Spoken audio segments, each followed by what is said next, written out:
Welcome back to Sleepy Boring History, the place where swords are sharp, but our stories are soft and dull enough to drift off to. Tonight, we're exploring some of the strangest, silliest, and downright sleep-worthy punishments ever handed out in the medieval world. From pig trials to public shame that would make modern influencers blush. Get comfortable, lay back, and prepare to yawn your way through the odd justice of the past. You've got straw in your hair, probably a bit of bread crust in your beard, and the distant sound of bells marking the canonical hours. All is peaceful, until suddenly, chaos. A pig has run amok. Not just any pig, but a pig that has allegedly trampled a child. The villagers are horrified. There is shouting, there is grief. But what happens next is not what you'd expect. The pig, this four-legged pinkish peasant, is arrested. That's right, arrested. In medieval Europe, particularly between the 13th and 16th centuries, it was not uncommon for animals to be put on trial for crimes. Not in a metaphorical sense, no. Animals, especially pigs, were dragged to court in an official and surprisingly ritualistic fashion. They were given legal representation, formal charges were read, and if found guilty,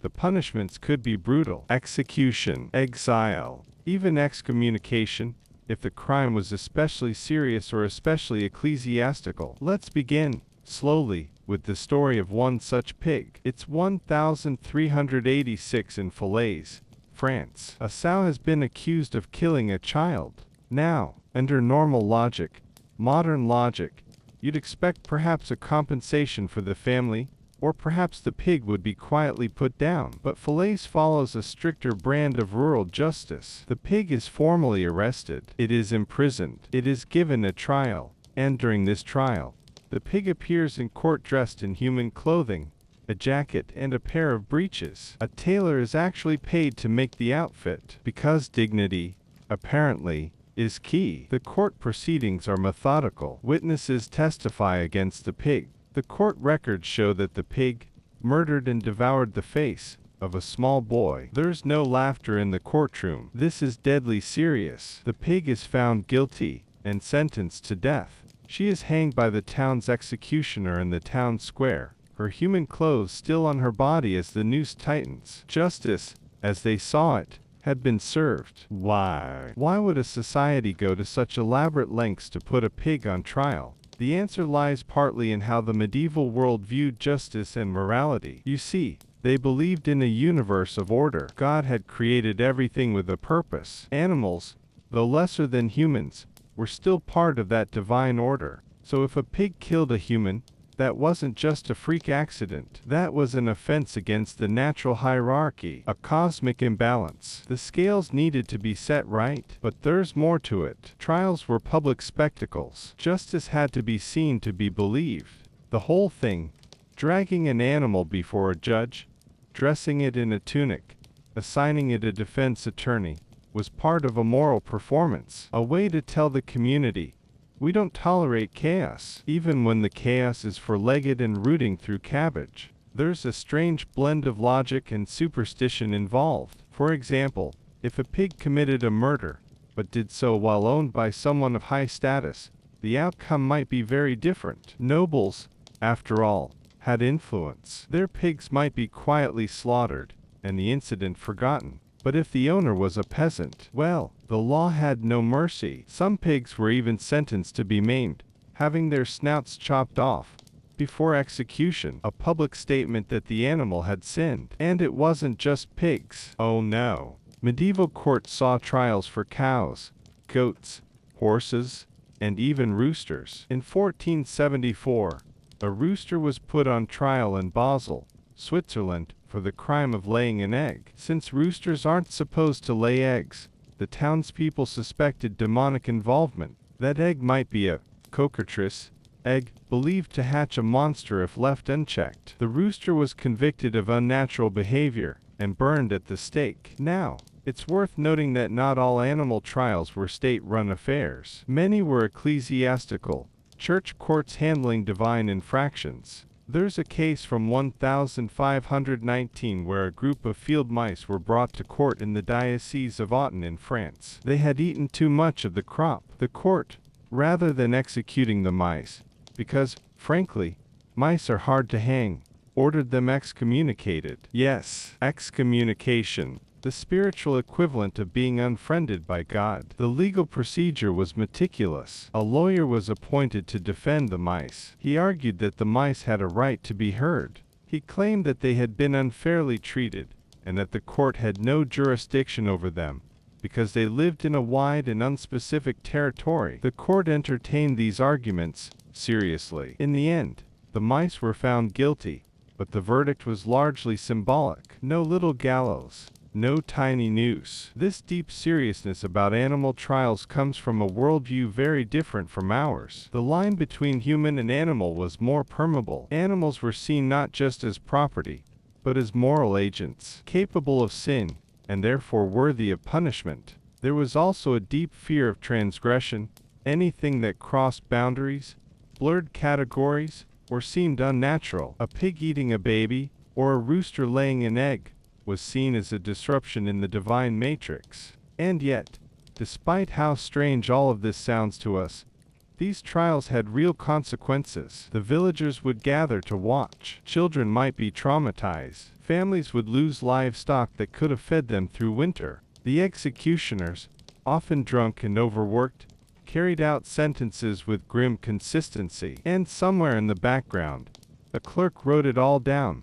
Pages and pages of legal documents detailing crimes committed by hooved and feathered criminals. Of course, over time, people began to question the usefulness of such practices. The Enlightenment brought skepticism, and slowly the idea of animal trials faded into obscurity. But for hundreds of years, they were a real and accepted part of justice. A reminder that law, like sleep, can sometimes drift into the surreal. So, next time you hear a pig squeal in the distance, remember, there was a time, not so long ago, when that pig might have been standing trial, wearing breeches and awaiting its verdict. Justice may be blind, but in medieval Europe, it had very good ears for oinks. Now, let your mind wander to a quiet village square, the lanterns dim, the pig long gone, the crowd dispersing. The trial is over. The night is calm again, and somewhere, under the straw of a modest wooden bed, a villager pulls their blanket tight, grateful, perhaps, that they were not the pig. Let's return now to the drowsy echoes of medieval life, where everything smelled a little like turnips and the justice system could easily double as performance art. Our last story had us hanging pigs. Tonight, we'll settle into something equally bizarre and a little more metallic, the shame mask. If you were living in the late medieval or early modern period, and you happened to enjoy a bit too much gossip, or if you were caught yelling at your husband in the marketplace, or maybe had one too many jugs of ale and sang off-key in the street, then congratulations. You might have qualified for one of Europe's most humiliating punishments, being publicly paraded while wearing a shame mask. The shame mask, or Schutzmaske in German, was a device made of cold, often rusting metal, strapped tightly to the face. Came in a dazzling variety of styles, most of them grotesque. Some looked like snarling animals,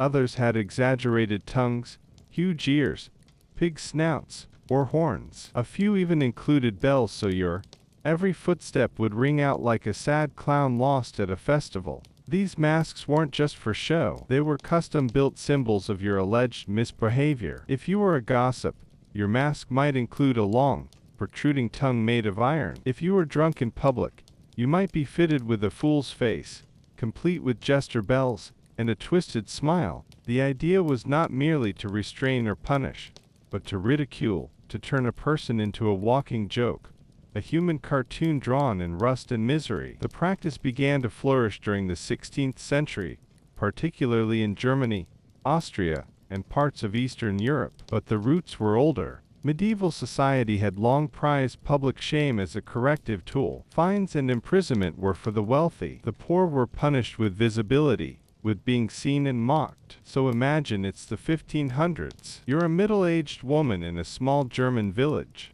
You've been accused of being a scold, a term with no clear definition, but universally applied to women who spoke too loudly, too frequently, or just too cleverly. A few neighbors have complained. You might have said something a little spicy about the baker's bread being undercooked. Maybe you accused someone of stealing a chicken. Maybe you were right. But none of that matters. One morning, the town constable shows up at your door. He's not smiling. You're escorted to the center of the village square. The mask is produced. It's heavy. It smells faintly of old rain and rust. It's been used before, many times. And today, it's yours. It takes 2 men to clamp it over your head. It pinches the skin. If you move too much, the iron tongue inside the mask stabs at your real one. You're gagged by your own judgment. The crowd gathers. Children laugh. Adults point. You are told to walk the length of the square and back again. Your shame on full display. That was the point. Not punishment, but performance. You became the lesson, the living warning. Speak too freely, and you too may end up with iron cheeks and a metallic snout. Some masks were not content with mere discomfort. There are reports of them being fitted with spikes on the inside.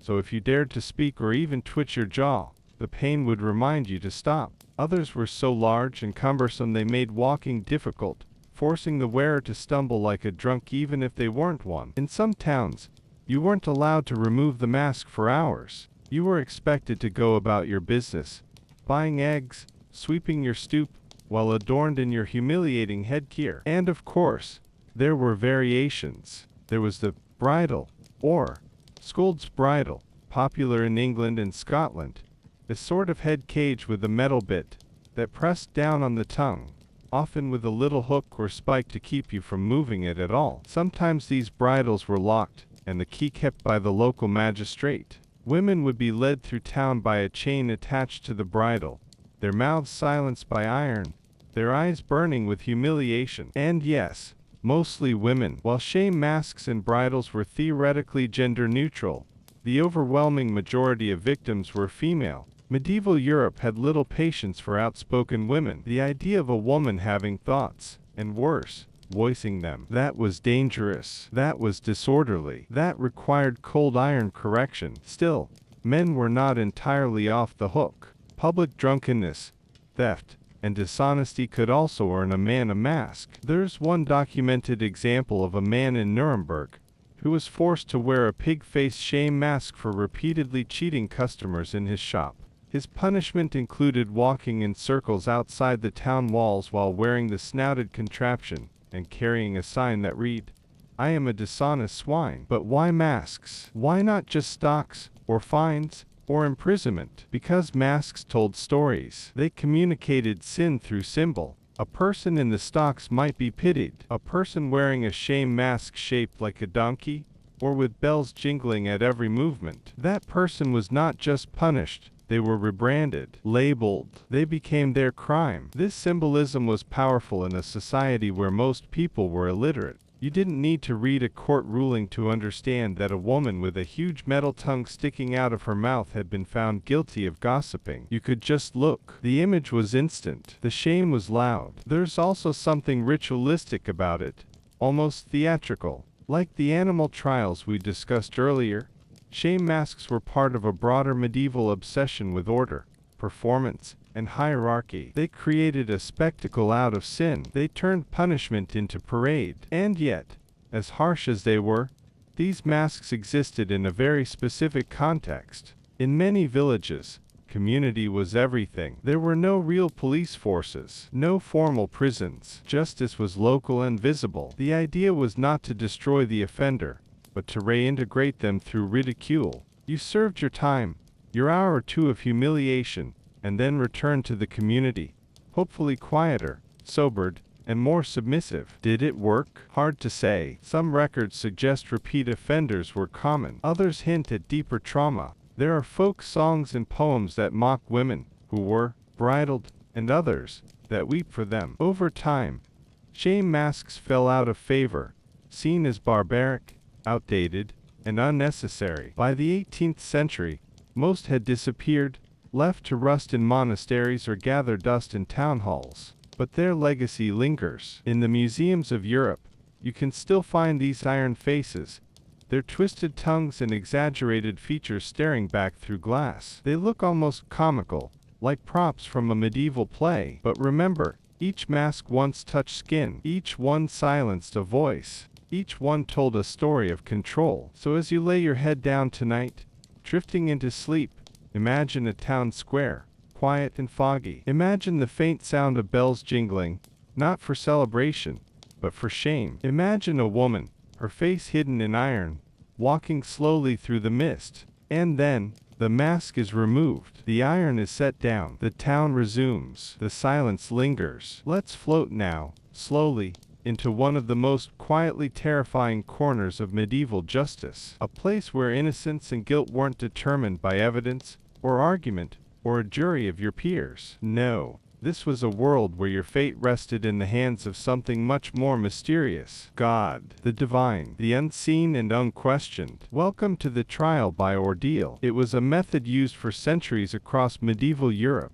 and it was as serious as it was surreal. When the truth was uncertain, when no clear evidence existed, or when testimony was conflicting, people turned to God for answers. And not in a metaphorical way. They literally asked him. And they asked him through fire, boiling water, freezing rivers, and red-hot metal. Because in the mind of medieval people, if you were truly innocent, God would protect you. And if you weren't, well, the burns would say otherwise. Let's begin, as always, very gently, with a scene. It's a cloudy morning in a small village. Chickens are pecking at the frost-covered ground. The church bells are ringing a little slower today, as if they're unsure of what's coming. A man stands in the center of the square, wrapped in a wool tunic. His eyes are bloodshot. He's accused of stealing a silver brooch from the reeve's wife. He swears he didn't do it. The townsfolk aren't convinced. There's no witness, no proof, only suspicion. So the priest suggests the trial by boiling water. A large iron cauldron is dragged into the square. Water is poured in, then brought to a violent boil over a roaring fire. The accused man steps forward, his hand shaking. He's told to reach into the water and retrieve a small stone from the bottom. Just one. That's it. He plunges his hand in. The air smells of smoke and skin. He screams. He pulls his arm out, dripping and blistered. But the ordeal is not finished. His arm is wrapped in cloth. The cloth is sealed with wax and the seal of the local priest. And then they wait. 3 days must pass. If, after 3 days, the burn is healing cleanly, with no festering, no pus, no infection, then he is declared innocent, because God, in his mercy, has protected him. But if the wound is raw, or infected, or unhealed, then clearly he has been judged guilty by the Lord himself. This was not considered cruel. It was not even unusual. In fact, it was often seen as fair. After all, humans can lie, but God cannot.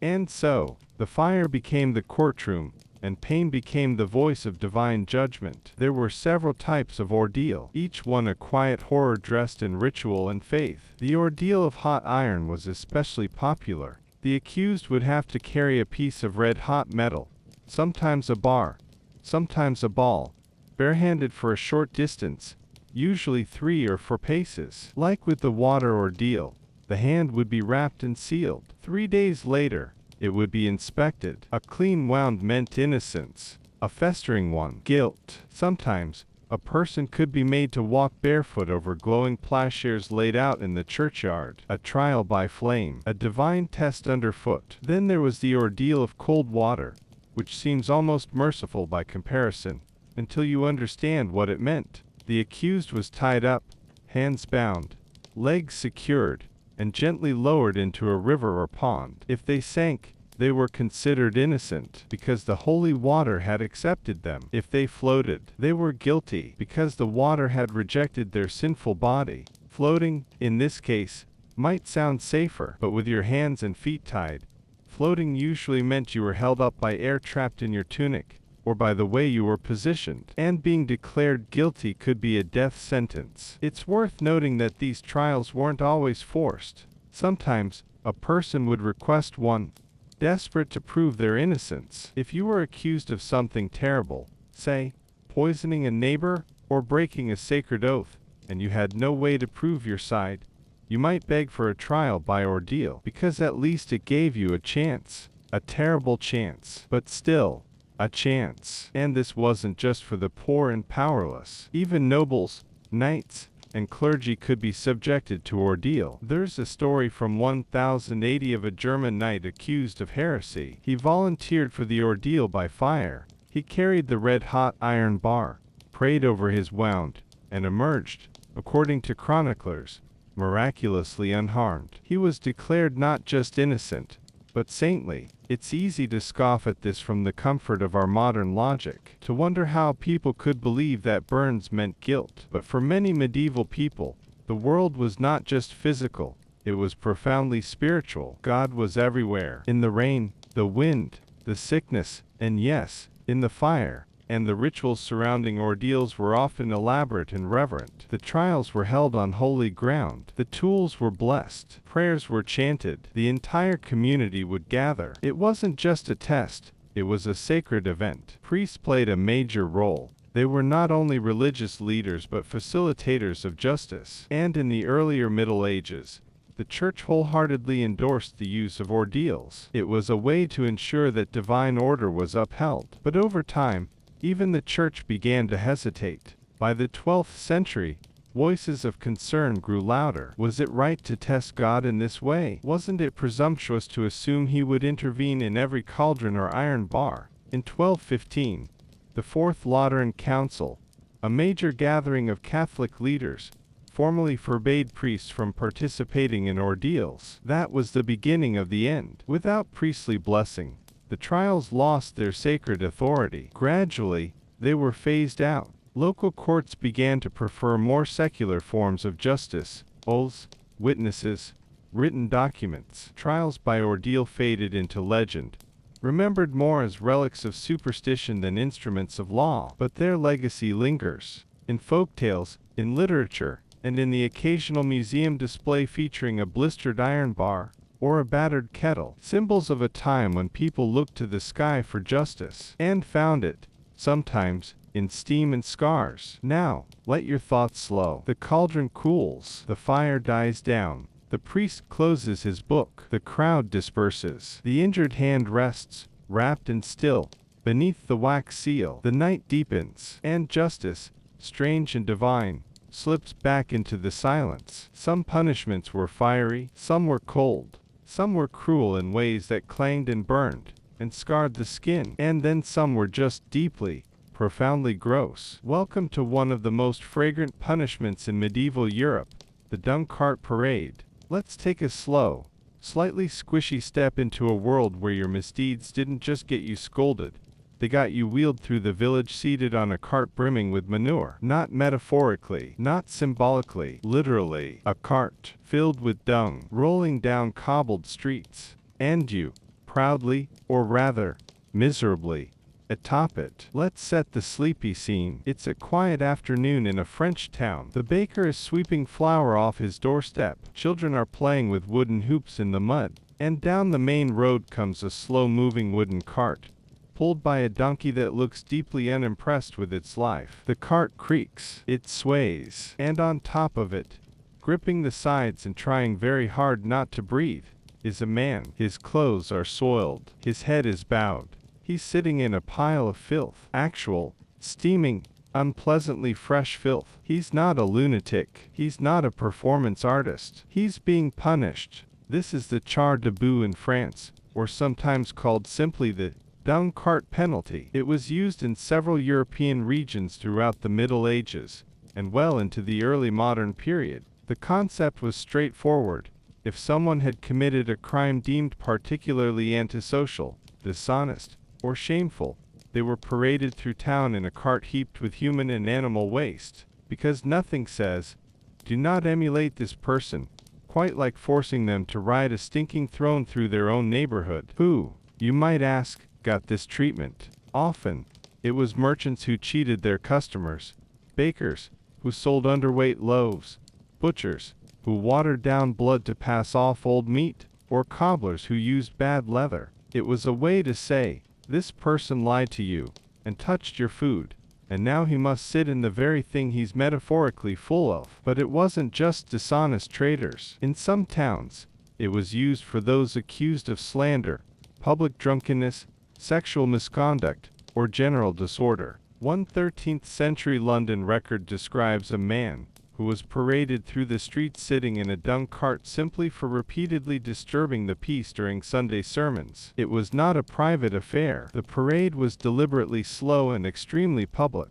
The entire community was encouraged to come out and watch. Children would follow behind, giggling and holding their noses. Some adults would cheer. Others might throw spoiled vegetables, dead fish, or, somewhat poetically, more dung. Because medieval people didn't really do subtlety when it came to public shame. The goal wasn't pain, like with the pillory or the rack. It was humiliation. Deep, smelly, unforgettable humiliation. Let's talk about the actual cart for a moment. These weren't elegant wagons with velvet seats. No, they were the same rough wooden carts used to haul night soil, that is, waste from chamber pots, out of towns and into nearby dumping grounds. Towns had to dispose of their sewage somehow, and dung carts were a common sight in any medieval settlement. Most people smelled them long before they saw them, so when someone was sentenced to the dung cart parade, the town simply borrowed one. They might clean it a little, or they might not. They'd fill it with a generous supply of refuse, sometimes collected from multiple households, sometimes straight from the street gutters. It wasn't just manure. It could include urine, rotting straw, spoiled food, dead rats, and anything else unpleasantly organic. The offender would be made to climb in, often barefoot, sometimes stripped to the waist. A town crier or local official would walk alongside, loudly proclaiming the person's name and crime as they passed each street corner. This man watered his wine and lied about the price. This woman spread slanderous lies about the abbot's niece. This lad trampled the bishop's herb garden while drunk. It was pageantry, a morality play, and the message was clear. This is what happens when you disturb the social order. But don't worry, sometimes they made it worse. In some regions, the offender was required not just to ride in the cart, but to carry a bucket of dung on their head, or to smear themselves with it, as a symbol of their guilt. In one particularly absurd Bavarian case from the 15th century, a man who mocked the town council was ordered to wear a hat made of pig intestines and walk behind the dung cart barefoot, chanting his own crimes like a shameful litany. And if the crime was considered especially bad, the parade route would be extended. Instead of one street, you'd be taken past the market, the church, the mill, the town well, and, inevitably, your own home, because everyone needed to see. Public shame doesn't work if no one's watching. What happened after the parade? Usually, the offender was allowed to clean up, assuming anyone would lend them water. They might pay a fine. They might be forbidden from trading for a short time. But in most cases, the dung cart parade was considered punishment enough. You were marked, humiliated, and, hopefully, reformed. It's worth noting that this punishment was not always legal in a formal sense. It wasn't part of a grand criminal code. It was a communal decision, often carried out by local councils, or even informal groups of townsfolk. In that way, it was similar to charivarus or woof music, those bizarre, noisy medieval traditions, where a misbehaving neighbor was serenaded with pots and pans at midnight. The dung cart was just louder, smellier, and had wheels. And believe it or not, some people preferred it. Faced with the choice between a day in the stocks, where you might be beaten, or a dung cart parade, where you were only disgraced, some offenders chose the cart. Because pain passes quickly, but shame sticks. Still, in a twisted way, at least the cart was over in an hour. There are even hints that this punishment was borrowed, in some cases, from older Roman traditions. The Romans had a practice of parading tax evaders and corrupt officials through the streets in humiliating costumes. Medieval towns took that idea, added manure, and called it a moral triumph. And then, slowly, like all medieval punishments, it faded. By the late 1600s, as cities grew more formal and legal systems became more centralized, these local, theatrical punishments began to vanish. Dung carts went back to hauling waste and nothing else. Shame became more internal, more polite, but also, in some ways, more invisible. Still, A few stories lingered, a few towns remembered, and every so often, a historian digging through dusty court rolls might find a strange little entry, punished by cart of dung for speaking against the miller's wife, given the wheel of shame for falsehood in trade. These odd, fragrant footnotes in the long, strange tale of human justice. So now, let your thoughts quiet. Let the cart roll gently out of view, the smell fading into the night. Let the donkey stop to nibble on some grass. The crowd disperses. The town goes still. And somewhere, a man wipes manure from his boots and wonders if he'll ever sell bread again. If medieval justice had a mascot, it might well be a soggy man, wandering the village square with his arms and legs poking out of a wooden beer barrel. A human cask, a living warning, a walking, clunking message from the town elders to the rest of society. This is what happens when you drink too much ale and forget how to behave. Welcome to the tale of the drunkard's cloak, a punishment that was equal parts ridiculous, humiliating, and somehow oddly poetic. Let's ease our way into this one with a slow stroll back in time. Imagine a small English town, perhaps somewhere in the north. The year is somewhere between 1600 and 1700. The air smells like chimney smoke and damp wool. In the village square, the cobblestones are slick with rain. There's a man staggering along the edge of the market. His cheeks are red. His eyes are glazed. He's singing something that doesn't quite sound like a song. He's drunk, very drunk, and unfortunately for him, it's the third time this week. Now, the town constable has seen enough. The man is dragged, not too roughly, but firmly, before the town magistrate. The locals gather to watch, wrapping their cloaks tighter as the wind picks up. And then comes the sentence. He shall wear the drunkard's cloak.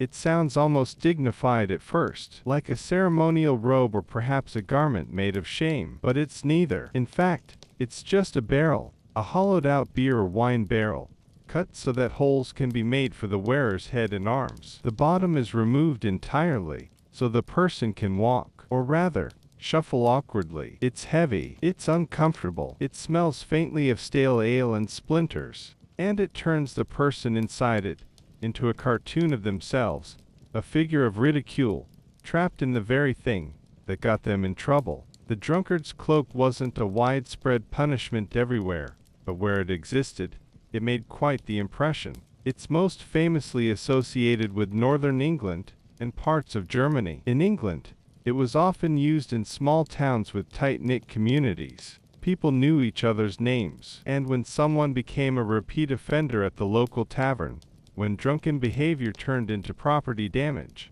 loud arguments, or midnight howling, this punishment served as a kind of community correction. Public shamming, wrapped in irony. In Germany, there are records from Nuremberg and other towns describing similar barrel punishments. Sometimes the barrel would be decorated with painted slogans, little moral messages about the dangers of drink. One might say, "He drank like a beast, now he walks like one." Another might include a drawing of a pig or a devil, just to hammer home the message. The mechanics were simple. The barrel was usually secured over the person's shoulders like a tunic. In some cases, their arms would stick out, and they'd be required to hold a symbolic item, a broken jug, a ladle, or even a small flag announcing their sin. They were then paraded through town or made to stand for hours in a public place. The point wasn't to hurt them. The point was to turn them into a lesson. And the lesson was, don't be that guy. But was it effective? That's a sleepy sort of question,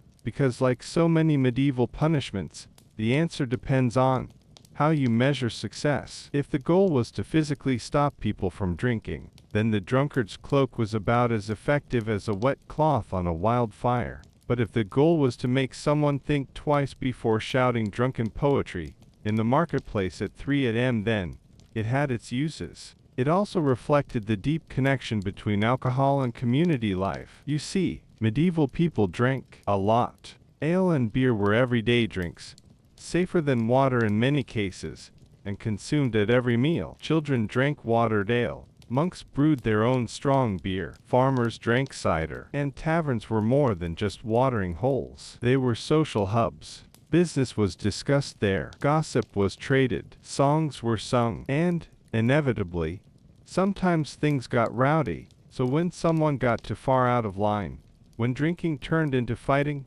or falling into the well, or shouting at the priest, town leaders had to act. But jail space was limited, fines didn't always work, and so came the cloak. It was theatrical. Everyone remembered it. You could laugh at it. You could whisper about it, but you couldn't ignore it. There are a few records, quiet, dusty, and mostly forgotten, that tell a particularly sad cloak incidents. One involves a man who had to wear the barrel in winter, trudging through snow with frost clinging to the rim. Another tells of a woman forced into a barrel for drunkenness, with a sign hung around her neck that read, "The Aluof's Folly." In both cases, the punishment worked less as reform and more as social exile. But then there are stories with lighter endings. People who wore the barrel once, got the message, and never did it again, who later joked about it in the tavern years later, who maybe even kept a little barrel model on their shelf as a reminder. The symbolism of the punishment also can't be ignored. The barrel isn't just a container for drink, it becomes a container for the drunk. The tool becomes the cage. It's justice by metaphor, a physical representation of moral containment. And yes, it was uncomfortable. Barrels weren't made for the human body. The wood chafed. The weight strained the shoulders. The slits for the arms could cut into the skin. And worst of all, it was hot. Imagine standing inside a wooden drum, wrapped in humiliation, sweating through the worst hangover of your life. The punishment fell out of fashion over time. As more formal legal systems developed, public shamming was gradually replaced by fines, jail time, and later, social services. The barrel disappeared from city ordinances. Cloaks returned to being soft things you wore on cold days. Not heavy symbols of public failure, but the idea of the drunkard's cloak lingers in cultural memory. It's become an odd footnote in the long history of justice, half folklore, half-documented reality, a reminder that sometimes, the most effective punishments were not the ones that inflicted pain, but the ones that made you a joke. And being a joke, especially in a small medieval village, could be harder to live down than a scar. So now, let the barrel wobble gently out of view. Let the town square quiet. The lanterns are being lit. The alehouse is closing early. The man in the cloak trudges home, dragging one foot and mumbling about choices. And somewhere, in the flickering firelight of a village hearth, someone says softly, "Better drink slow next time." There are few things more comforting than bread. Warm, crusty, golden on the outside, soft and steamy within. It has been called the staff of life, and in the medieval world, it was exactly that. Bread wasn't a treat, it was survival. For many, it was breakfast, lunch, and dinner. A hard loaf dipped in broth, or a soft roll eaten with a smear of lard. Life revolved around bread. So, when a baker cheated their customers, it wasn't just annoying, it was a violation of trust. It was robbing people of their most basic comfort. It was bread betrayal. And in medieval Europe, that betrayal came with consequences. Welcome to the strange, crumby world of false weight justice, a time when bakers who shaved a few ounces off a loaf could find themselves paraded through the streets, nailed to their own doorposts, or worse, publicly displayed with their underweight bread,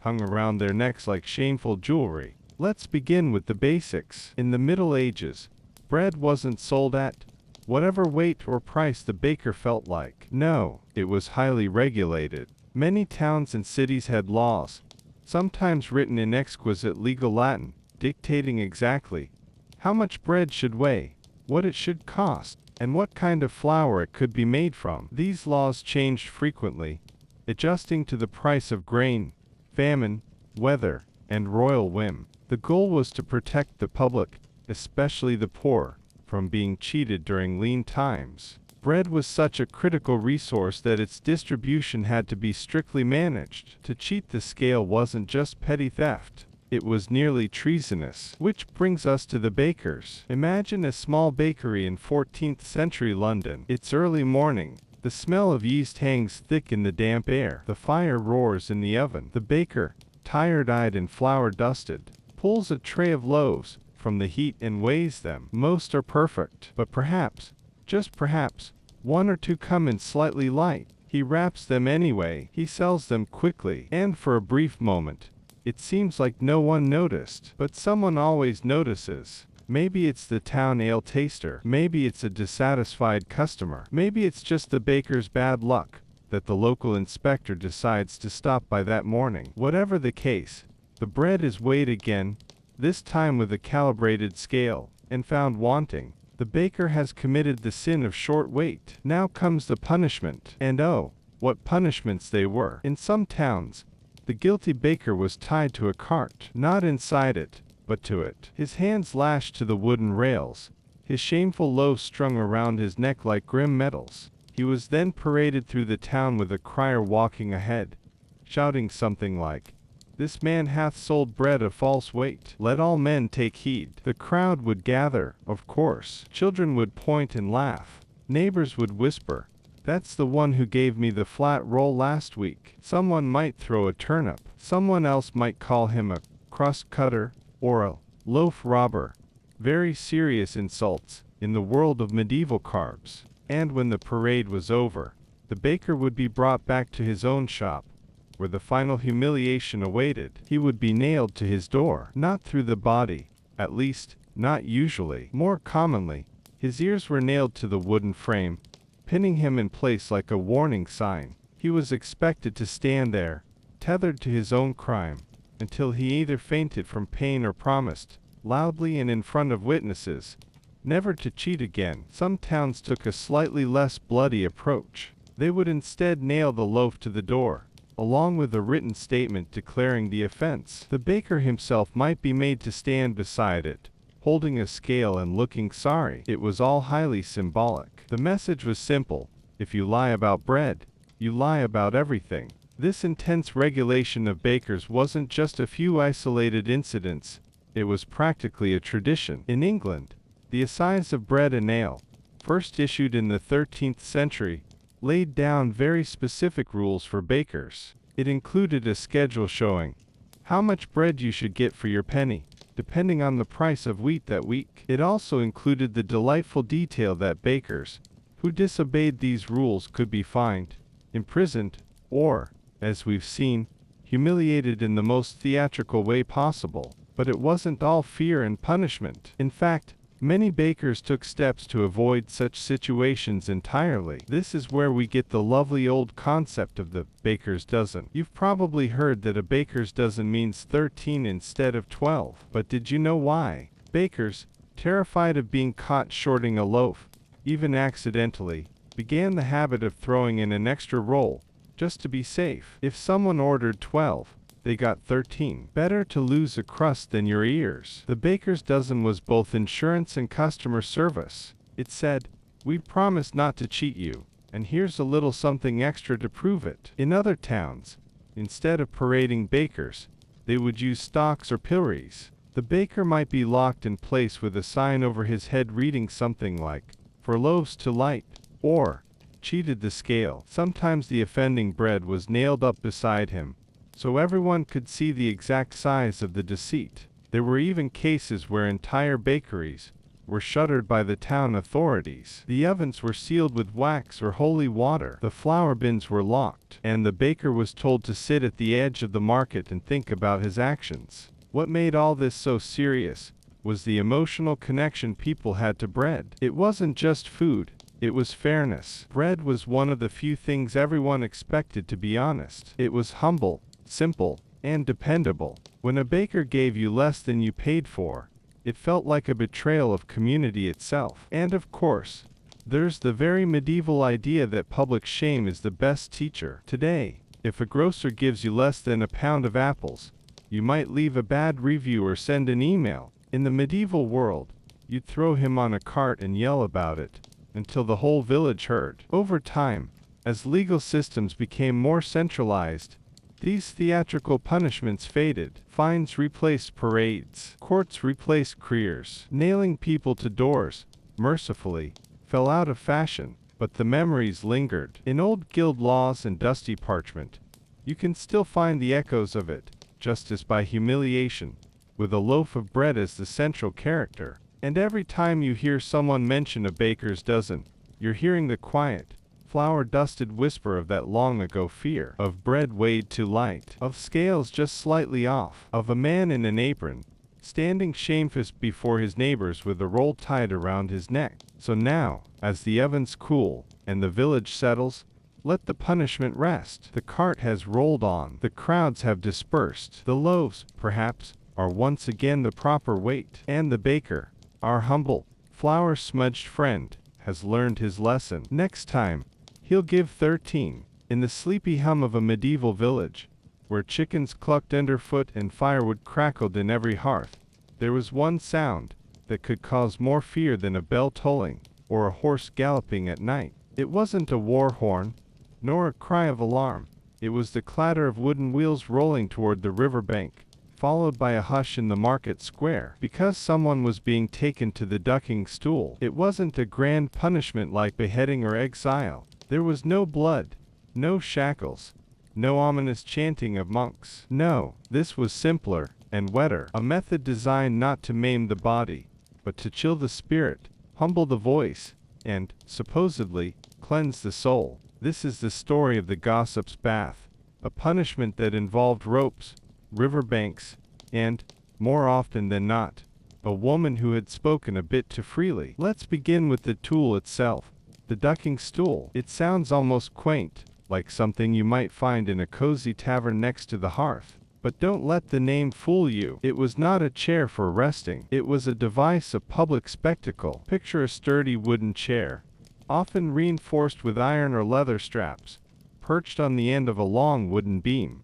The whole structure was fixed to a pivoting post, either along the bank of a river, by a village pond, or over a murky moat. The beam allowed the entire chair, and the person tied to it, to be lowered and raised over the water. That's right, lowered and dunked, again and again, to the cheers or grim stares of the onlookers. But who ended up in this soggy seat? Usually, women, specifically, women accused of being scolds, gossips, or nags. These were not crimes in the legal sense that we might understand today. Rather, they were social infractions, accusations tied to a woman's voice, her opinions, or her refusal to remain silent in disputes. In a world where obedience and meekness were expected virtues, a woman who spoke loudly, argued with neighbors, or challenged her husband could quickly find herself labeled a common scold. And once that label stuck, it was only a matter of time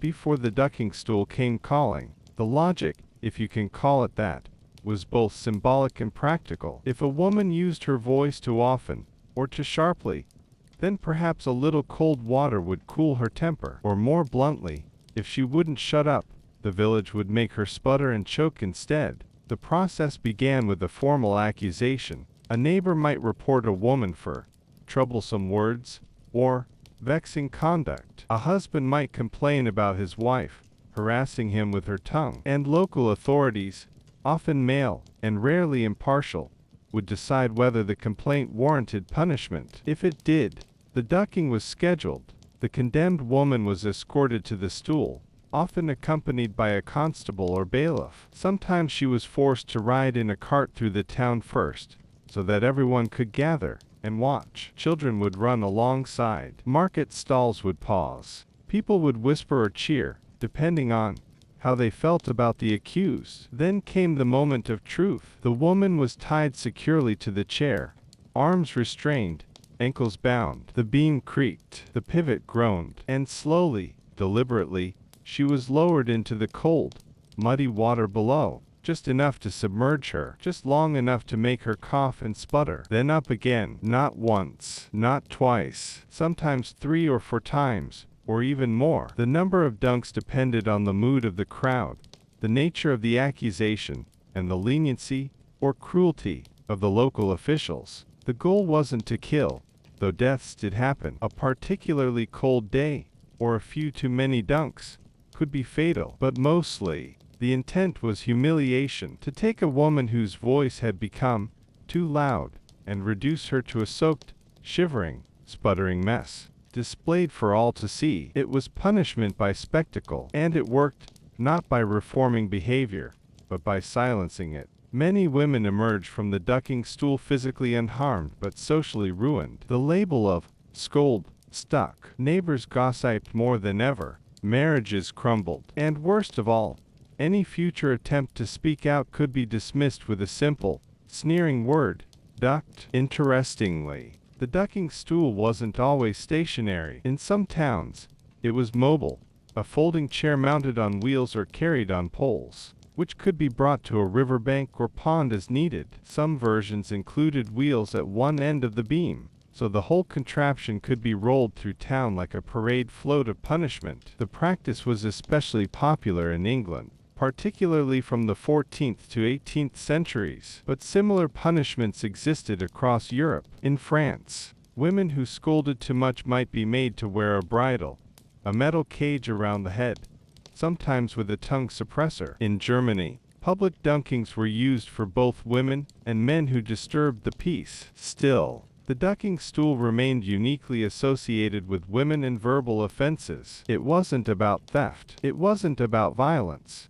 It was about speaking too much, or too boldly, which, in the tightly controlled social norms of the time, was a dangerous thing indeed. Some towns even kept records of who had been ducked. Scrolls with names, offenses, dates, and the number of dunks. A kind of soggy ledger of shame. And yet, there are moments, quiet, small ones, where resistance flickers through the damp. Stories of women who endured the ducking and returned fiercer than ever, who laughed as they were hoisted up, soaked to the bone, and shouted clever insults from the chair, who refused to be silenced, even when dripping with pond water and surrounded by jeers. The ducking stool eventually fell out of use, as laws changed and public punishment became less popular. By the 18th century, many viewed it as barbaric. Courts began to favor fines or short imprisonments instead, and as the concept of women's rights crept slowly, painfully into public discourse,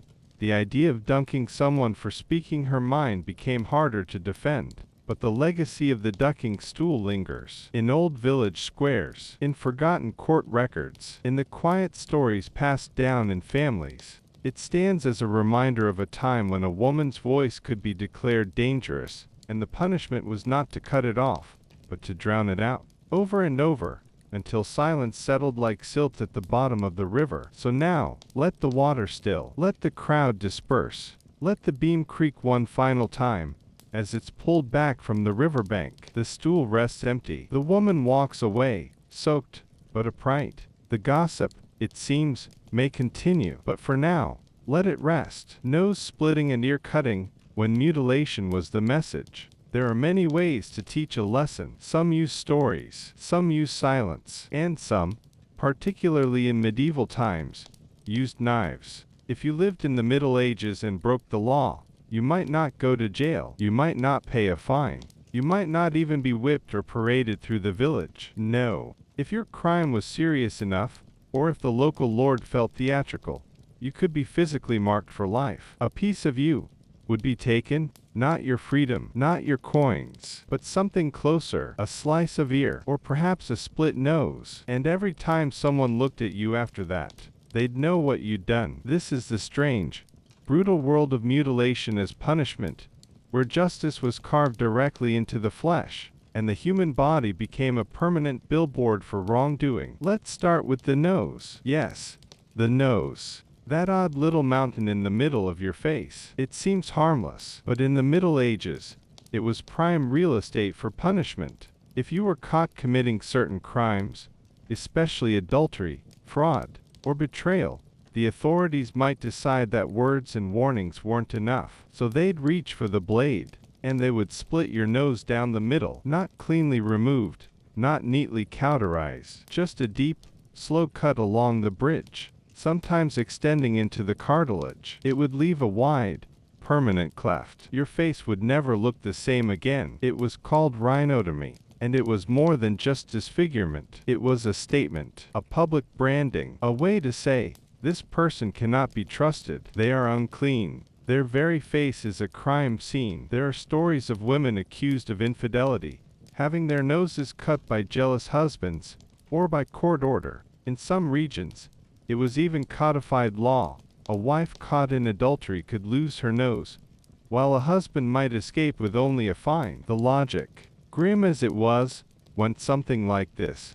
The nose is the center of beauty, dignity, and presence. Without it, the person would be humiliated, marked, and socially ruined. It sounds horrifying, and it was. But it wasn't the only facial feature up for grabs. Let's talk about ears. Those soft little flaps, curling gently at the sides of the head. Innocent, unassuming, unless you were a thief. In many medieval towns, stealing, especially repeat offenses, could be punished by ear cropping. First offense, you might lose the tip of an ear. Second offense, the whole lobe. Third, say goodbye to both ears entirely. Imagine walking into the market and seeing a man with ragged stumps where his ears once were. You wouldn't need to ask what he'd done. His body told the story, and that was the whole point. These punishments weren't about pain alone. They were about visibility. A thief could change his clothes, move to another town,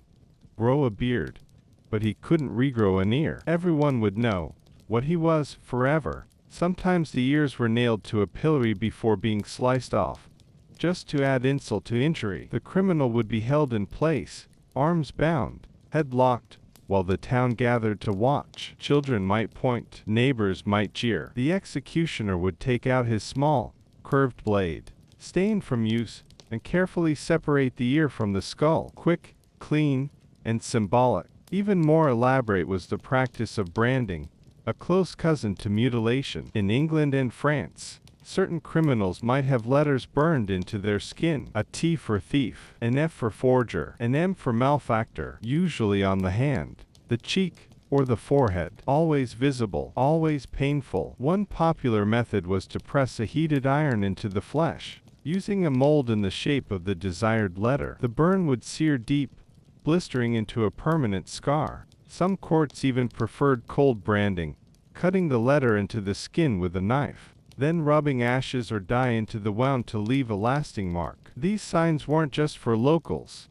They were meant to follow the criminal wherever they went. If a branded man tried to join a new town, he'd be recognized immediately. Employers, guards, innkeepers, all would know not to trust him. You couldn't run from mutilation. That was the point. In more severe cases, especially among the nobility, mutilation became political. A rebellious noble might not be executed, but instead, he'd be blinded. A pretender to the throne might be castrated, or have his tongue removed. These weren't punishments so much as career endings. No one would follow a leader with half a face or no eyes. Mutilation stripped not just flesh, but status. It also had religious overtones. In early Christian law, mutilation was sometimes used as a moral purge. Cut off the hand that sins, remove the eye that offends. The body became a canvas for penance, a way to clean the soul by scarring the flesh. But not everyone agreed. As time wore on,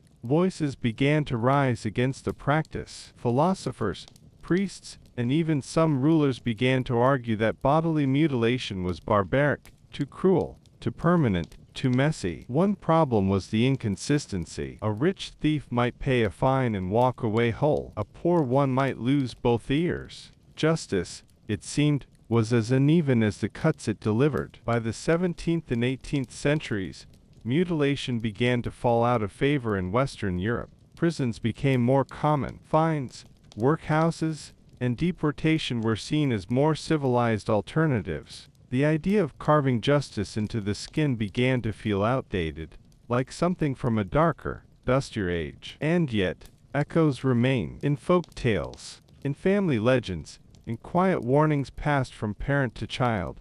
Don't steal, or they'll cut off your ears. Don't lie, or they'll mark your face.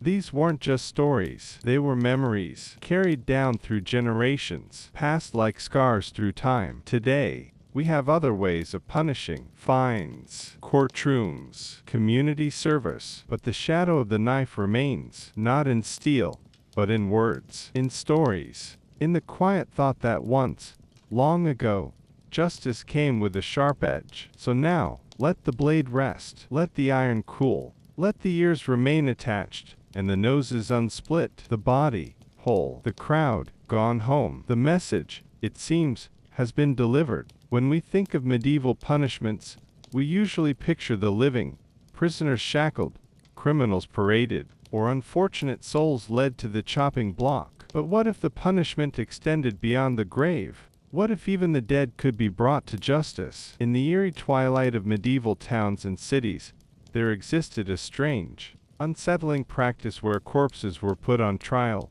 or worse, punished, long after their breath had left their bodies. It was a bizarre mixture of law, religion, superstition, and spectacle that aimed to send a chilling message to the living. Welcome to the world of corpse penalties, the unlikely trials of the dead. It sounds like the setup for a ghost story, but in medieval Europe, courts sometimes literally dragged bodies from their graves to stand accused of crimes. The reasons could be complex. One famous example comes from 14th century France. A nobleman died, but his enemies claimed he had committed fraud and mismanaged property before his death. Instead of letting the matter rest with the man's passing, the court ordered his corpse exhumed and brought to trial. Dressed in his funeral clothes, the body was defended by a lawyer, and a judge pronounced sentence, sometimes even ordering the corpse to be symbolically punished by fines or property forfeiture. These posthumous trials were sometimes called death trials or trial of the cadaver. They were real legal proceedings with witnesses, prosecutors, and judges, but the defendant was unmistakably silent. The spectacle was designed to make a powerful point that death did not erase guilt. A person's earthly misdeeds could still cause consequences, affecting their heirs, their property, and their reputation, even in death. Dancing the corpse, public spectacle and shame. In some towns, the punishment went beyond the courtroom. Once sentenced, the corpse might be dragged through the streets on a cart, or danced around the town square. This grotesque procession was meant to shame the dead and frighten the living. It served as a stark warning that justice was relentless and unforgiving. In a grisly twist, some corpses were even exhumed to be displayed publicly, sometimes chained or placed in stocks, as if they could still threaten society from beyond the grave.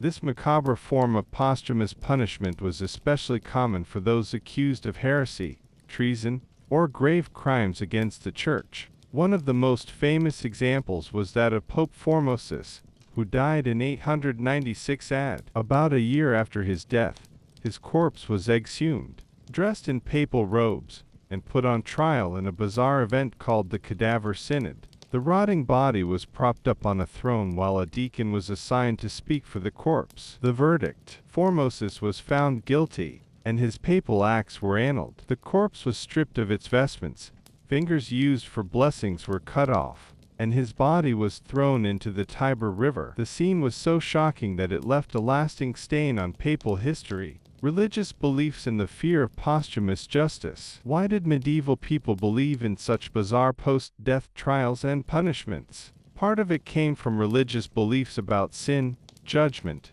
and the afterlife. Medieval Christianity taught that a soul's fate after death depended on its earthly deeds and the state of the body. A body that had committed crimes or sins could be cursed, excommunicated, or denied proper burial rites, which were crucial for salvation. In this context, punishing a corpse was a way to cleanse or condemn a soul, ensuring it faced consequences even beyond the grave. Publicly humiliating a dead criminal was believed to protect the community from lingering spiritual contamination or curses. Furthermore, medieval law did not separate the individual from their property or family entirely. Punishing a corpse was often a method to seize or forfeit assets, preventing heirs from benefiting from tainted legacies. The dancing dead as social control. Beyond religion and law, corpse penalties were a form of social control, a vivid reminder of what happened to those who defied norms, laws,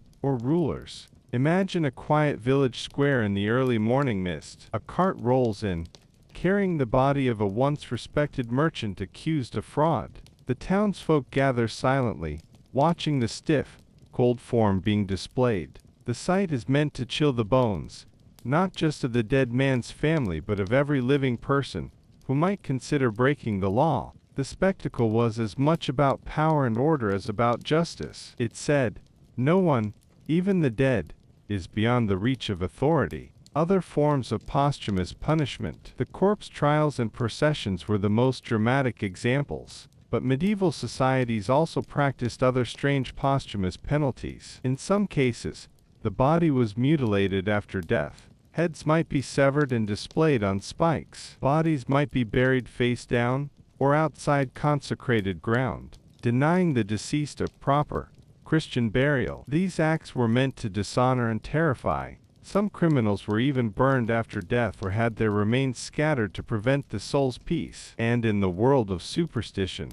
curses and hexes could be invoked on the corpse to punish the dead's family or community. Modern echoes of corpse punishments. Thankfully, these practices have long faded from modern justice systems, but their echoes linger. Consider the posthumous scandals that still rock public opinion today. Sometimes, people dig up the pasts of public figures, revealing crimes or sins after death. Some governments reconsider the legacies of controversial historical figures, removing statues, renaming streets, or revoking honors. Though the body is no longer dragged through the streets, the idea of posthumous judgment, of a legacy tainted or cleansed by acts after death, still resonates deeply. The last word on corpse penalties. So next time you walk past a quiet graveyard, or a forgotten churchyard, remember this: the dead were not always left alone. In medieval times, they could be dragged, tried, mocked,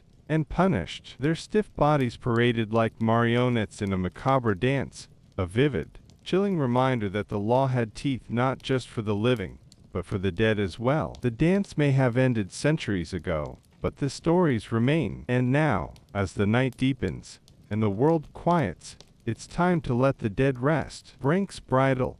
Silence was golden. Imagine a punishment designed not just to shame but to silence. To muzzle not a dog, but a person. A punishment that forced offenders into quiet submission, by literally locking their mouths shut. Welcome to the strange, ironclad world of the Brink's bridle, sometimes called the scold's bridle, a medieval invention designed to stop the chatter, the nagging, the slander, and the gossip that officials thought corrupted society. What was the Brink's bridle? The Brink's bridle was a metal mask, more like a cage, that enclosed the head. It looked like a medieval torture device you'd find in a dark castle dungeon, but its purpose was very specific. The cage was made of iron bands, shaped to fit tightly around the head and jaw, but the key feature was inside, a metal bit or gag, roughly the size and shape of a sharp tongue, designed to be forced inside the mouth. It pressed down on the tongue, making speaking painful or impossible. The whole contraption was heavy and uncomfortable. Some versions even had spikes on the gag to discourage the wearer from moving their tongue, or speaking at all. Once locked in place, the wearer was effectively silenced. Who got the Brink's bridle? Mostly, it was women. Women accused of being scolds, a medieval term that meant loud, nagging, quarrelsome, or gossipy women, were prime candidates. In the rigidly patriarchal society of the Middle Ages, women who challenged authority, spoke too loudly, or upset social order were viewed as dangerous. The Brink's bridle was meant as a warning and a deterrent to stop them from causing trouble, but men were not immune. Anyone accused of slander, spreading rumors, or public drunkenness could find themselves fitted with this iron muzzle. How was it used? Imagine waking up to find yourself trapped inside this heavy iron cage. Your mouth forced open by cruel metal, tongue pressed down by sharp edges. No whisper, no shout, no word. The wearer might be paraded through town, often on a donkey or cart, to publicly shame them. The community was meant to see and remember the price of speaking out of turn. Sometimes the punishment lasted for hours, sometimes days. The Brink's bridle wasn't just about silence. It was about public humiliation. The sight of a person, usually a woman, gagged and immobilized by metal was a powerful reminder to others.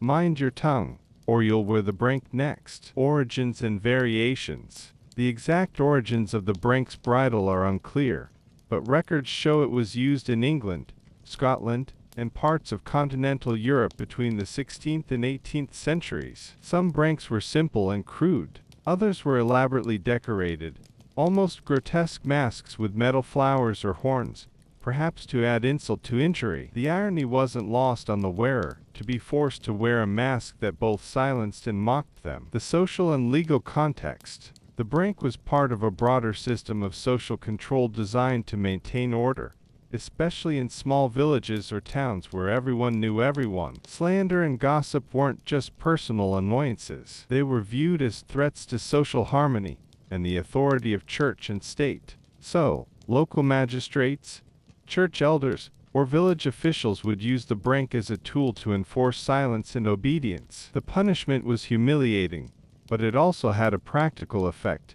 It physically stopped people from speaking, at least temporarily. The prank's legacy. Eventually, as ideas about justice evolved, the prank's bridle fell out of favor. By the 18th century, it was considered cruel and barbaric. Today, it survives mostly as a macabre museum piece, a chilling reminder of a time when speech could be punished with iron and humiliation. But the fear of speaking out still resonates, just in less literal ways. The cucking stool versus the ducking stool. Not the same thing. In the shadowy world of medieval punishments, some terms sound so similar it's easy to confuse them. But behind those names lie very different tools of public humiliation and control. Two of the most commonly mixed up devices were the cucking stool and the ducking stool. Despite sounding almost identical, these punishments had different designs, different targets, and different purposes. Today, we'll explore what made them distinct and why the confusion persists. What was the cucking stool? The cucking stool was an early medieval punishment device,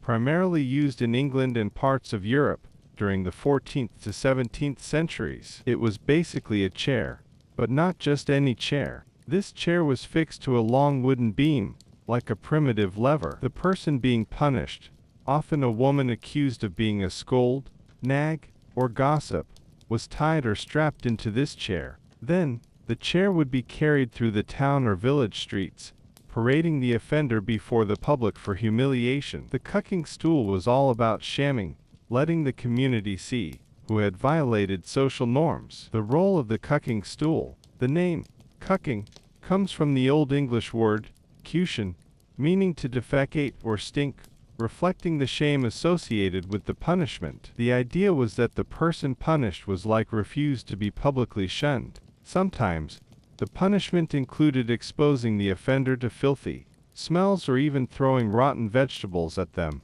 as a form of public scorn. The cucking stool was usually stationary during the parade.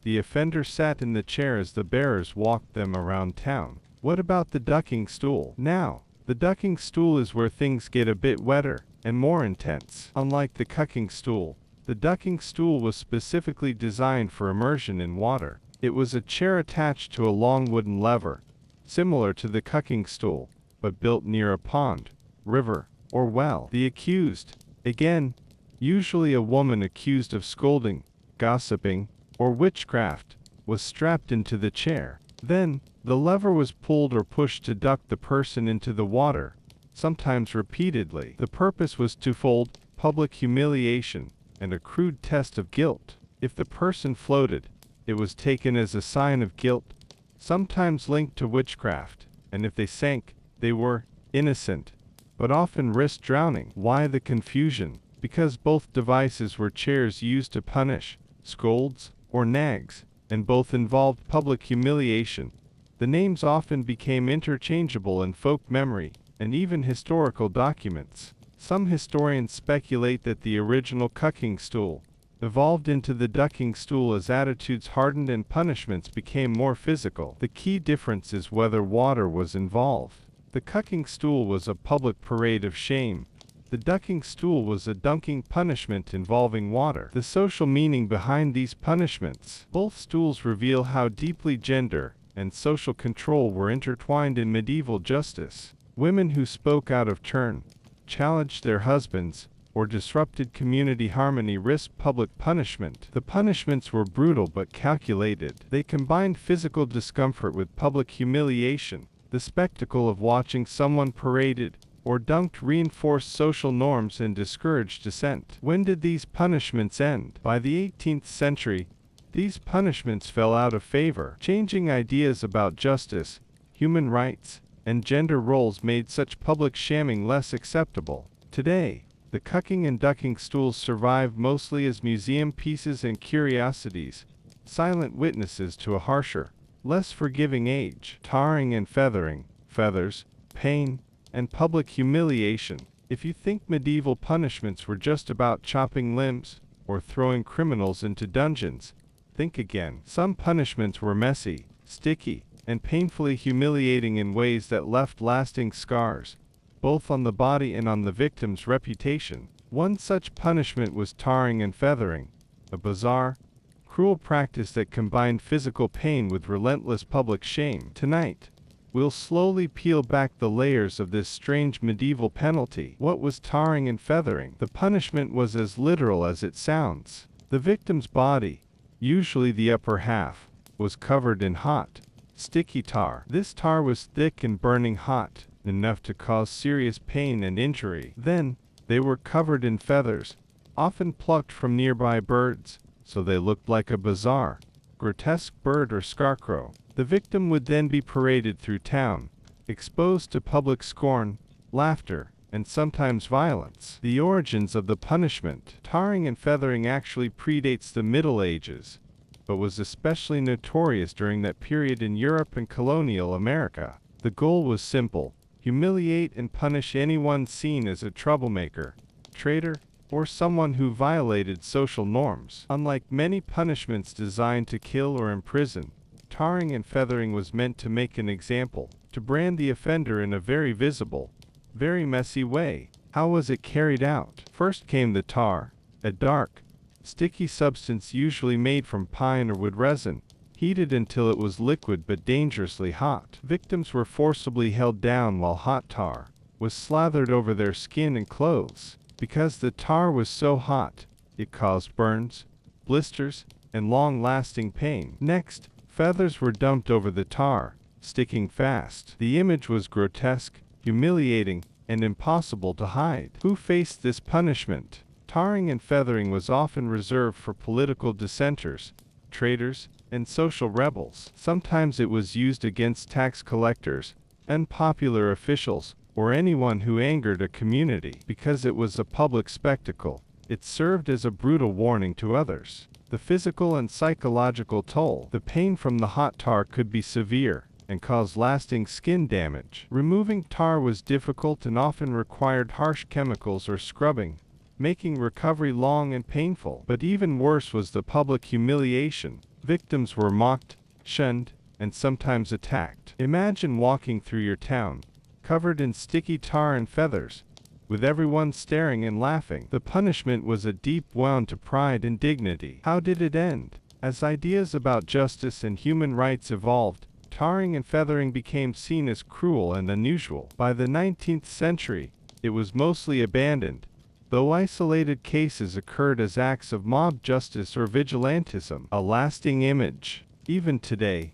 the phrase, tarring and feathering, survives as a metaphor for public humiliation and social punishment. The grotesque, sticky image remains powerful in our cultural imagination. The pillory in stocks, a long, boring day. Picture yourself locked in place, your head and hands trapped in a wooden frame, or your feet cruelly immobilized, unable to shift even a little. The sun beats down on you, or the cold rain soaks through your clothes, and you are forced to endure not only physical discomfort, but also the prying eyes, mocking laughter, and cruel jeers of everyone passing by. This was the slow, grinding reality of the medieval punishment devices known as the pillory in stocks. While not as physically brutal as chopping limbs or branding, these punishments inflicted a different kind of suffering, a mix of relentless boredom, helplessness, and deep, raw humiliation. For hours, sometimes even days, the punished person was on full display, trapped in an uncomfortable wooden frame, forced to endure the relentless ticking of time and the crowd's disdain. The mental strain was crushing.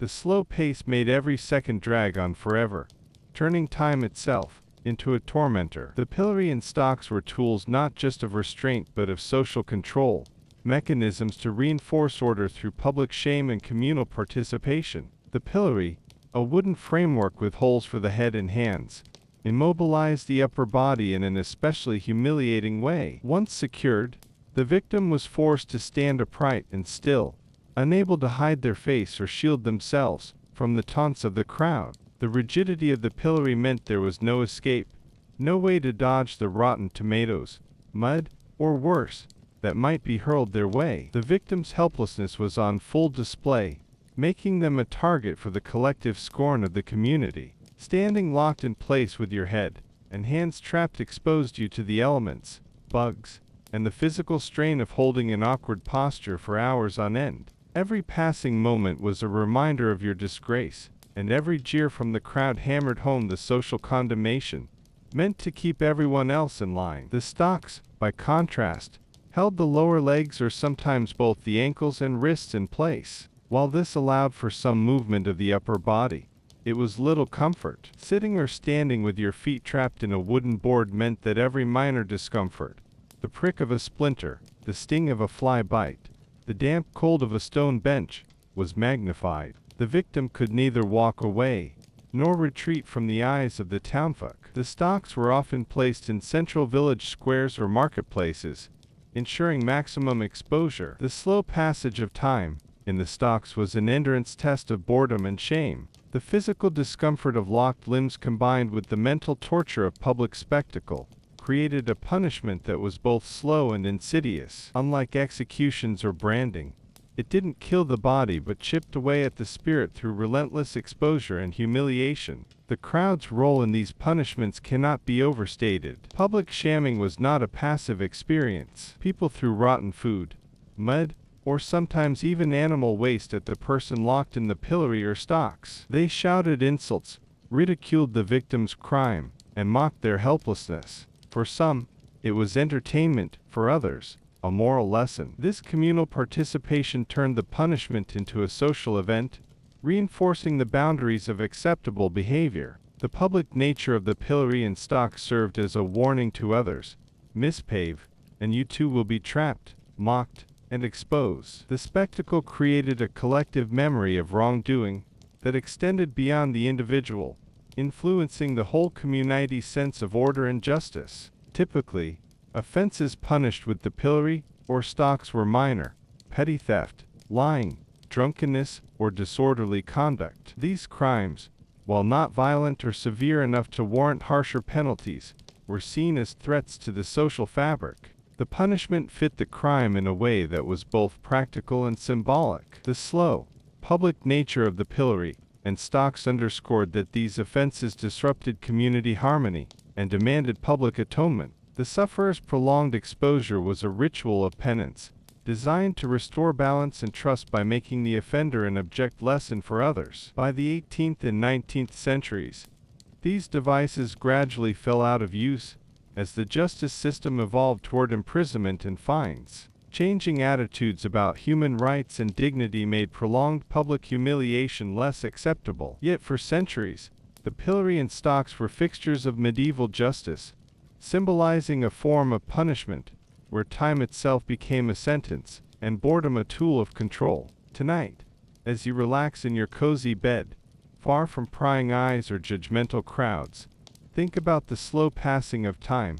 in those wooden frames, the helplessness of being locked and exposed, and the quiet endurance that must have been required to survive such a long, boring day of punishment. Excommunication and shunning, the silent treatment turned deadly. In medieval society, where religion wasn't just a personal belief, but the very foundation of life, being cut off from the church was far more terrifying than any physical punishment. Excommunication was not just a spiritual penalty, it was a total social death sentence. To be excommunicated meant you were banished from the community, cut off from all religious rites, and effectively erased from the social fabric of your world. It was the ultimate form of punishment, a silent but deadly sentence that affected every part of your existence. No one wanted to be the person others feared to touch or talk to. Tonight, we'll delve into how, This invisible punishment wielded power not with chains or swords, but through isolation and fear. Excommunication was the Church's most severe disciplinary measure, reserved for those who committed heresy, broke sacred laws, or defied ecclesiastical authority. Once declared excommunicated, the individual was forbidden from participating in any church ceremonies, no baptisms, marriages, or funerals. More importantly, they were denied last rites and the hope of salvation, which in a deeply religious medieval mindset was a terrifying prospect. This spiritual condemnation was compounded by a harsh social reality. An excommunicated person was considered unclean, cursed, and dangerous. The community was instructed to shun them, severing all social ties. Friends, family, and neighbors could not speak to them, share meals, or even offer help. It was as if the person had become invisible or worse, a walking embodiment of sin to be avoided at all costs. The effects of this punishment were devastating and deeply psychological. Being cut off from the church's spiritual guidance meant more than religious exclusion.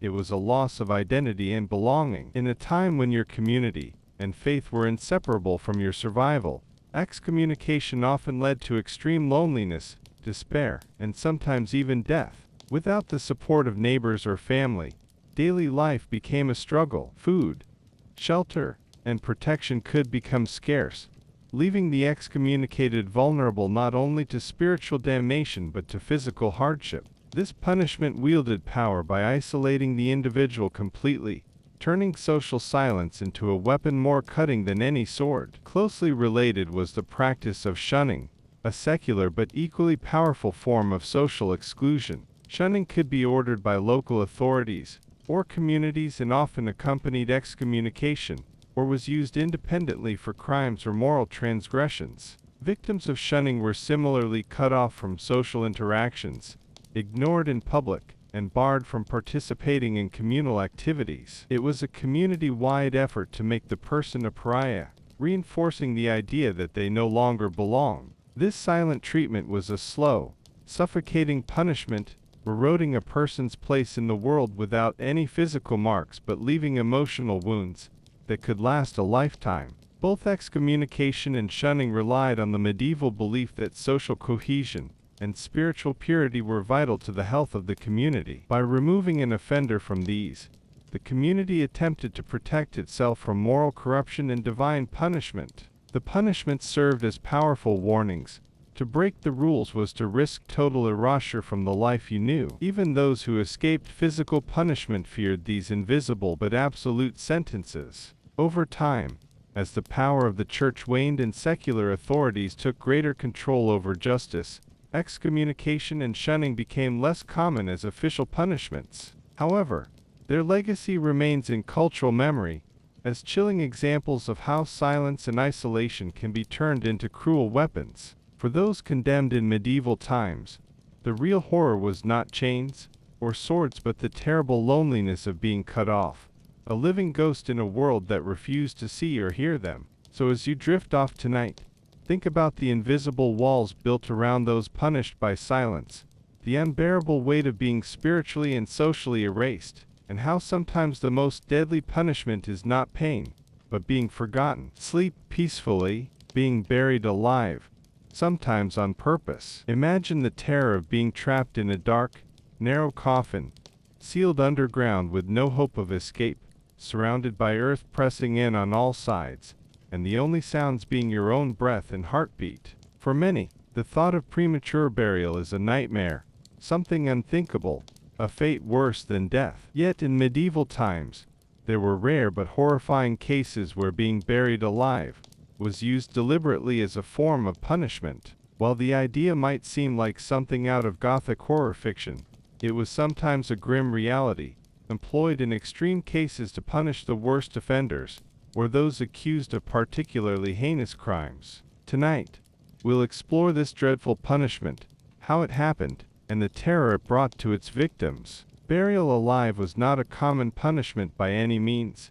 It was an extreme and terrifying sentence, reserved for individuals deemed beyond redemption or as a method of execution, when other means were not available or considered too lenient. In a time when medical knowledge was limited, and the boundaries between life and death were not always clear, mistakes sometimes happened accidentally, leading to some unfortunate souls waking up buried in coffins. But in certain cases, this horror was inflicted deliberately, as a way to impose slow, agonizing death in profound isolation. The condemned would be lowered into a grave, sometimes just barely wide enough to contain their body, and covered with dirt or stones while still fully alive. The cold, heavy earth pressing down was both a physical and psychological prison, cutting off all light, sound, and air. The victim faced the unimaginable, the slow suffocation and crushing weight of the earth, alone in total darkness. What made this punishment particularly cruel was the prolonged terror it involved. Unlike more immediate executions, being buried alive forced a person to endure the slow realization of their impending doom. Trapped with no hope of rescue or escape, the mind would race through despair, fear, and desperation as oxygen dwindled and the crushing earth pressed closer. The loneliness was absolute, a complete severance from the world above. The prisoner was not just being killed, they were being erased, swallowed whole by the earth in a profoundly intimate and terrifying way. Records of this punishment are scarce, partly because it was a secretive and horrific method, but also because the medieval justice system was often inconsistent and chaotic. Sometimes, it was used in cases of witchcraft, heresy, or extreme treason, when authorities wanted to impose a punishment that was as symbolic as it was deadly. To be buried alive was to be swallowed by the earth, a final judgment that marked the offender as utterly rejected by both the community and, symbolically, by God himself. The silence and invisibility of the punishment underscored the idea that the condemned were to be wiped from existence, leaving no trace of their guilt except the grave itself. Of course, the fear of being buried alive also seeped into medieval culture and folklore, inspiring countless legends and ghost stories about restless spirits trapped beneath the earth. This fear reflected a deep anxiety about death, the afterlife, and the fine line between life and death that medieval people struggled to understand. The notion that someone could suffer this fate, alive, buried in darkness, haunted both the imagination and the grim realities of medieval justice. By the later centuries, advances in medicine and more humane approaches to justice meant that such punishments fell out of use. But the legacy of this chilling sentence remains as a stark reminder of how brutal and terrifying justice could be when fear and cruelty ruled. So tonight, as you settle down to sleep, picture the horror of being trapped underground, alive but buried, with nothing but the dark silence to keep you company. A nightmare punishment from a dark corner of history, one that lingers in shadow and silence. Animal mutilation as punishment for humans. In medieval times, justice often took strange and cruel forms, some of which involved not only punishing the offender but also exacting retribution on their property, and, more disturbingly, on their animals. Livestock were a crucial part of a person's wealth, livelihood, and survival, so harming them was a punishment that cut deeply into a person's economic and emotional life. But sometimes, the penalty went far beyond financial loss. Animals themselves were deliberately mutilated, tortured, or killed as part of a human sentence. This form of punishment was as bizarre as it was brutal, targeting the innocent creatures that belonged to the offender, and in some cases, their suffering seemed even more savage than what the owner endured. Tonight, we'll explore this unsettling practice and what it reveals about medieval justice. Medieval society was heavily dependent on agriculture, and animals like horses, cows, pigs, and sheep were valuable assets. Because of this, laws often protected livestock under the category of property. But justice was not always about mere confiscation or fines. In some cases, animals were used as proxies to punish the humans who owned them. For example, if a farmer was found guilty of theft, fraud, or other offenses, the court might order the offender's animals to be mutilated, ears cut off, tails hacked away, or hooves branded or broken. These punishments were deeply symbolic, meant to shame the owner by showing their inability to protect even their own animals. The visible damage to livestock was a public mark of disgrace, one that turned the animals into walking evidence of their master's crime. In more extreme or unusual cases, animals could suffer torture or even execution as part of the sentence. Stories exist of courts ordering horses to be blinded, or pigs to be roasted alive as warnings to the community. Sometimes, this brutal treatment of animals was designed to reflect the crime. If a man was accused of cruelty or violence, his animals might be subjected to similar fates. This twisted form of justice showed a strange intertwining of human guilt and animal suffering, where livestock became unwilling participants in human punishment. The cruelty inflicted on animals was both a tool of intimidation and a way to extend the offender's punishment beyond themselves, punishing their property as a form of social and psychological torment. The reasons behind these punishments often stemmed from a desire to create a visible, tangible reminder of guilt and dishonor. Animals bore the scars of their owners' misdeeds, parading their wounds through markets or village streets, just as the owner might be publicly shamed or imprisoned. This inflicted a kind of living stigma on the family or individual, as damaged animals were not only less valuable but also constant reminders of the crime committed. The animal's suffering made the punishment more visceral, touching not just the offender's pockets, but their emotions and reputation as well. It's important to understand this within the medieval mindset, where animals were seen both as property and, in some cases, as creatures tied to a person's moral standing. The treatment of livestock reflected not only economic concerns, but social and symbolic ones. Damaging an offender's animals was a way to break their social standing and deter others from committing similar offenses. This kind of punishment, harsh and seemingly irrational today, was part of a complex system of medieval justice that blurred the lines between human and animal suffering. As with many bizarre medieval punishments, animal mutilation eventually fell out of use as legal systems evolved and society's views on justice and animal welfare changed. Yet the practice stands as a stark example of how punishment could extend beyond the offender's body, inflicting pain and disgrace on the innocent creatures tied to them. The cruelty and symbolism of this punishment reveal a medieval justice system that could be as strange and unsettling as it was harsh. So as you prepare to sleep tonight, imagine the silent suffering of animals, caught in the crossfire of human justice, creatures bearing scars not their own, living reminders of bizarre and brutal punishments from a time long gone. Animal mutilation as punishment for humans, a deep dive into medieval cruelty. In the surreal and often brutal world of medieval justice, punishment didn't always stop with the human offender. Sometimes, the court's reach extended to the animals a person owned, their cows, pigs, horses, or sheep, and in those cases, punishment became something even more psychologically devastating. Livestock in the medieval period weren't just background creatures or idle farm companions.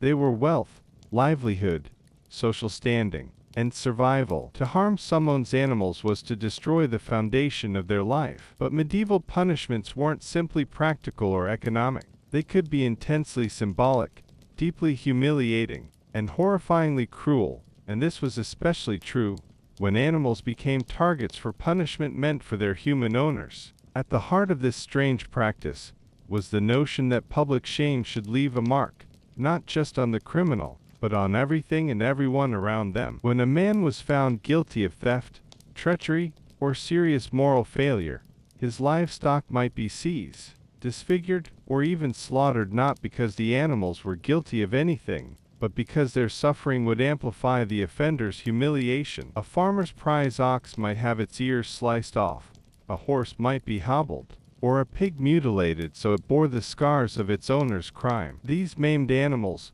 wandering the fields or led through the town, were walking, bleeding reminders of what could happen when someone stepped outside the law. Everyone saw them. Everyone understood. In some instances, it went further. The punishments inflicted on these animals were grotesque, designed to mimic or reflect the crime of the human. A man accused of cruelty might watch his animals suffer unspeakable pain. In a chilling twist of logic, if you were deemed a danger to society, so too were your animals.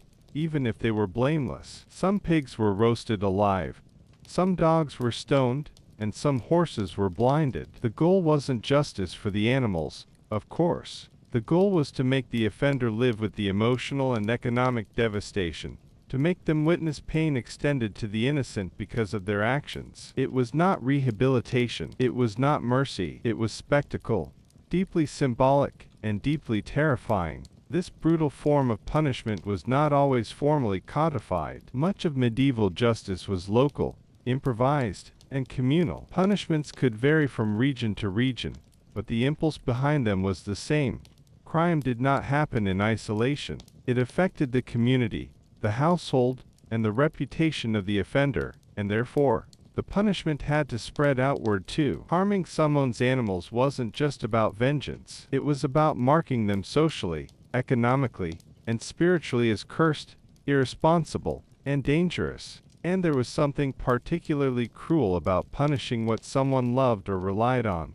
A psychological torment that outlasted a day in the stocks, or a lashing in the square. It's difficult from a modern perspective to comprehend this form of justice. We tend to separate human punishment from animal welfare. But in the medieval mind, especially among the lower classes, livestock were tightly bound to human identity. They were tools, assets, and family rolled into one. To destroy an animal was to send a message that the person could not be trusted with responsibility or community standing. And since animals couldn't speak or defend themselves, their mutilation served as a passive, bloody broadcast of guilt. The townspeople would see the missing ears, or burned skin and know, this was a house of shame. Eventually, as laws modernized and ideas about cruelty and fairness evolved, these punishments disappeared from practice. But they remain a disturbing window into how pain could be amplified, not just through a whip or a shackle,